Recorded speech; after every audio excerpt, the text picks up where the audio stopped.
तो दोस्तों, मैं न्यू एक्सपेरिमेंट लोहा मैन, जो अपने आसपास के किसी भी लोहे की चीज को अपनी ओर आसानी से खींच सकता है।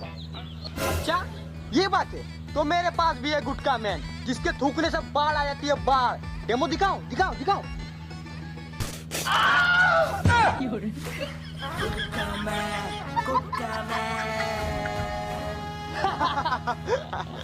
अबे ये आसपास की चीजों को तो हम खुद ढूंढ सकते हैं, अगर दूर की चीज खींच पाए तो बता। अरे भाई, ये दूर की चीजों को भी खींच सकता है।